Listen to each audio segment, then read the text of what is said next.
To begin the tour, please meet the builder of this house, Mr. Asa Tift. The gentleman came to Key West as a marine architect and a master shipwright.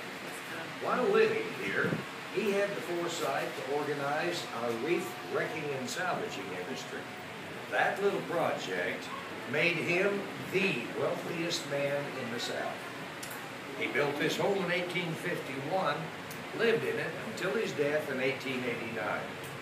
Ironically, our wealthy tycoon managed to die here alone and without a will, leaving his home in the orneriest estate South Florida has ever had to clean up. The litigation over the home lasted decades. The place wound up being boarded up and set vacant until Ernest Hemingway bought it years later. Hemingway's first look at our Key West would be 1928. He was passing through on his way home from a honeymoon trip into the Bahamas. He had ordered a shiny new Ford to be delivered to him here in Key West to continue his journey into Arkansas. Typical of our little town, his new car was 7 weeks late. This gave him ample time to finish a novel he had been working on, the handwritten Farewell to Mars.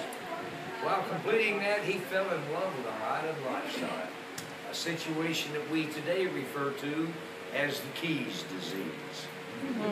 About the only known cure for this ailment would be rum and return visits. Legend has it, he took very good care of both. His return visit would be 31 with his second wife, Pauline. They bought this home out of Mr. Tift's estate for the back taxes, $8,000. They pulled the boards away from these windows and doors and refurbished the old home to just what we're looking at today. His lovely Pauline was in charge. Ladies, if I may, I'd like to pick on Pauline about that for a bit.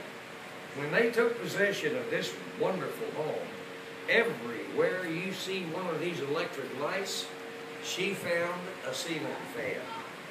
Entirely too much bonding effect for our fashion-conscious Pauline. 25 degrees north of the equator, she removed every one of them, replacing them with these wonderful heat-producing chandeliers that we guys have to live with all summer long. Believe me, folks, by the end of August, Pauline has been on my mind. Here we have Hemingway, the way the world wants to remember him. We would call that Papa. Key West would remember a man about half that age. The boat was a very important part of his lifestyle. He named her Pilar. The gentleman sharing the picture on your far right was Pilar's full-time paid crew, probably the most loyal friend Ernest would ever know, Gregorio Fuentes, a Cuban fisherman who had grown up in these waters. His local knowledge of them was phenomenal. He kept Hemingway in those championship-sized Blue Marlin the entire 20-odd years they were able to fish together here in our subtropics. We firmly believe that Hemingway penned his Pulitzer Prize-winning novel, The Old Man and the Sea, around his knowledge of that character. We got word from Cuba here about 10 years ago now that Fuentes is no longer around.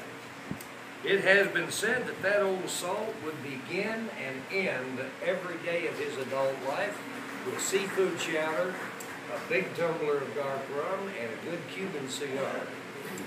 As you can well imagine, folks, 104 years of that abuse finally took its toll. I never introduced that old sea dog without a little salute of my own. He happened to be my local hero. Senor